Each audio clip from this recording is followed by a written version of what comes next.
For as long as I've been involved in neighborhood associations, the number one complaint has been dilapidated properties and overgrown lots.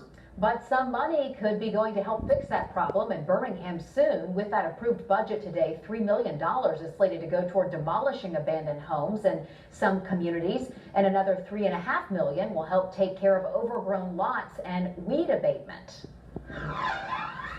The new budget is a big step toward addressing blight from the city standpoint. Yeah, but tonight we want to talk about a community approach to the problem, specifically how a UAB business professor and his wife are literally taking steps to what they see as a solution. It's good housing stock, and it's a fairly nice neighborhood. I mean, when Anthony and Robin Hood moved to Bush Hills in 2008, they surprised one set of neighbors. we were cooking and we set off the fire alarm. Fire truck came, passed by our house, turned around, passed by the house again. So I finally ran down, and they were like, "Oh, somebody lives in this house." And while the neighborhood is full of beautifully kept homes, Robin started hearing a dominant complaint when she got involved with the neighborhood association. At the meetings, the number one thing that would always come up is, the vacant property next to me, or this is blighted, and it was just so repetitive. As repetitive as putting one foot in front of the other, which is one of the ways they're approaching the problem after coming up with an idea. What if we tracked all the vacant and abandoned properties and got in contact with the owners? Could that help to repopulate the neighborhood? That effort turned into the NHabit Bush Hills initiative. Walking and talking with neighbors and merging that info with available data, the Hoods built a database of all 1,300 properties in the neighborhood. They found roughly 200 properties were vacant with owners across town or as far away as New York and California. Last year, the effort won the Hoods a $15,000 Community Health Innovation Award from UAB. They used that money to hire students to help canvass the neighborhood and to buy equipment to help build the database. Are you outside with your kids?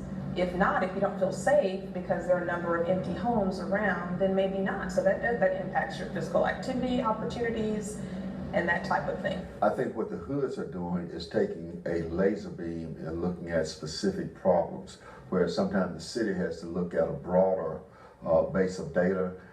This can help that particular neighborhood, and it may become a pilot or a model for other neighborhoods. Under Mayor William Bell, the city has developed a land bank authority that can sell or donate properties of owners who are 5 years behind on their property taxes.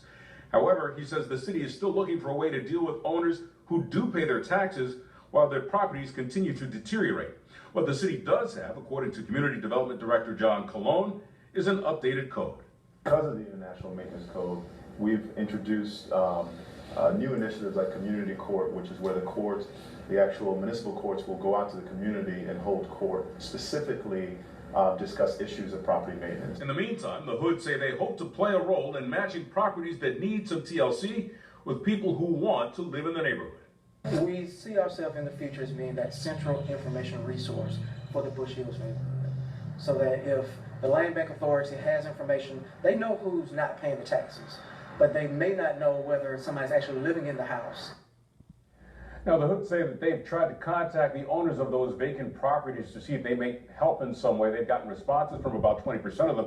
Among the things they've learned, though, is that there are people in some of those rundown properties who live there, want to stay in those properties, but they're sick or they're elderly or both. So what can be done to help them?